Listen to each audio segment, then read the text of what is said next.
Hi friends, welcome to Gyan Square. I am Piyusha Chaudhary, your mentor here. Friends, there are some of the terminologies in economics where even commerce student gets confused.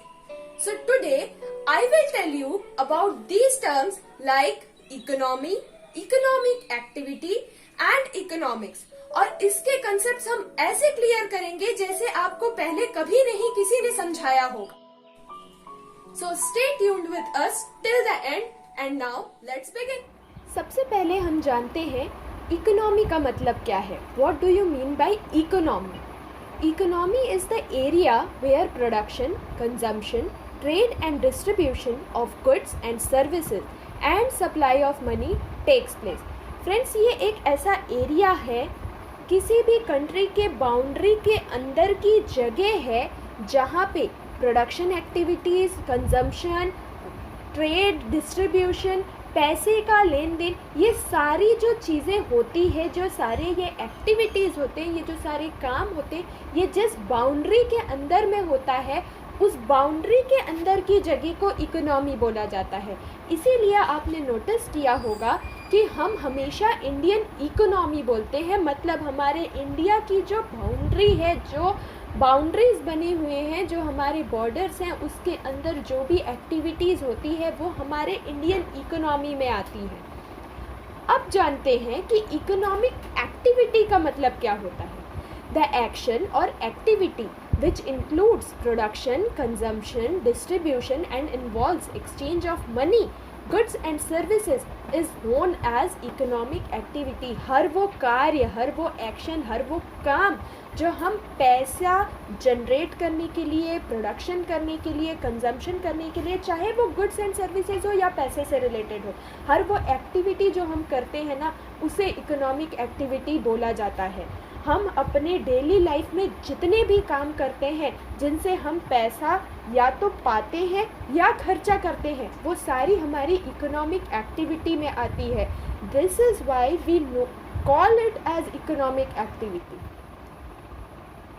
तो अब जानते हैं economics का मतलब क्या होता है.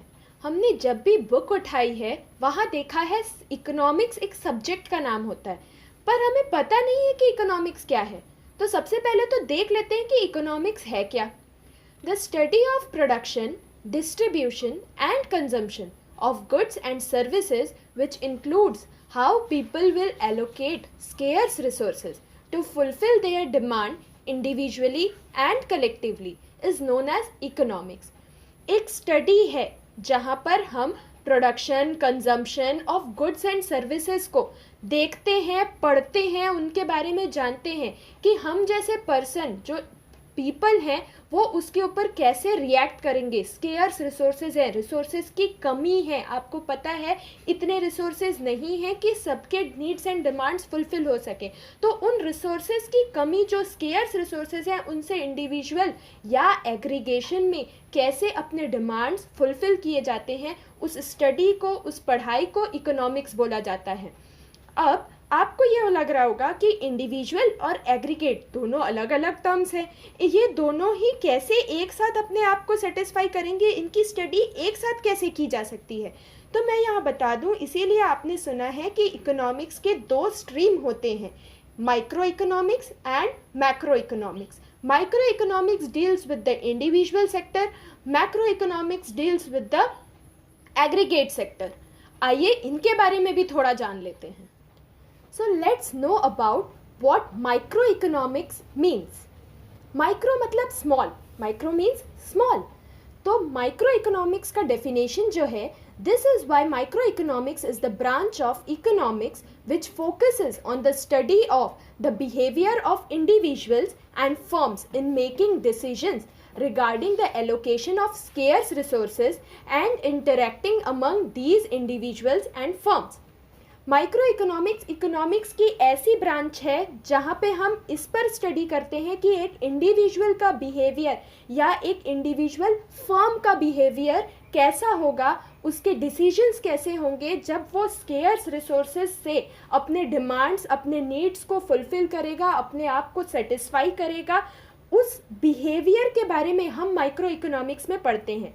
आपकी स्क्रीन पे आपको दिख रहा होगा कि माइक्रो इकोनॉमिक्स में आपको cost, supply, profit, price, market, ये सारी चीज़ें दिख रही होंगी। ये सारी चीज़ें जो हैं ये आपको इंडिविजुअल के हिसाब से बताया जा रहा है, एक इंडिविजुअल फर्म के हिसाब से बताया जा रहा है, जबकि मैक्रो इकोनॉमिक्स जो है वो लार्ज स्केल पे डील करता है, एग्रीगेट पे डील करता है। This is why macro economics means a branch of economics that studies how an overall economy behaves on a large scale, that is study of economy as a whole। Economy को हम एक पूरे aggregate तरीके से कैसे पढ़ते हैं, एक पूरा होल लेके कैसे पढ़ते हैं, इकोनॉमी वैसे में पीपल टोटल में कैसे किसी चीज़ पे रिएक्ट करते हैं, उस स्टडी को मैक्रो इकोनॉमिक्स बोला जाता है। मैक्रो इकोनॉमिक्स में आपने जनरली कुछ टर्म्स सुने होंगे जैसे कि GDP, gross domestic product, national income, inflation, growth rate of economy, price levels, unemployment level etcetera. All such concepts which get involve in the economies working, एक पूरे इकोनॉमी के वर्किंग में जो सारी चीज़ें काम करती हैं वो आप मैक्रो में पढ़ते हैं। इकोनॉमी का मतलब मैंने आपको थोड़ी ही देर पहले समझाया। सो फ्रेंड्स, अभी तक तो आप समझ ही गए होंगे कि ये सारे टर्म्स एक दूसरे से कितने ज़्यादा इंटरलिंक्ड हैं। तो आपको हर कंसेप्ट यहाँ मैं समझाऊंगी, बस बने रहिए हमारे साथ। हर एक कंसेप्ट को आपको ऐसे क्लियर कराया जाएगा ताकि आप इसे कभी भी नहीं भूल पाएंगे। तो लाइक कीजिए, सब्सक्राइब कीजिए और बेल आइकन को प्रेस करना बिल्कुल भी मत भूलिएगा। Till then, stay safe, study hard.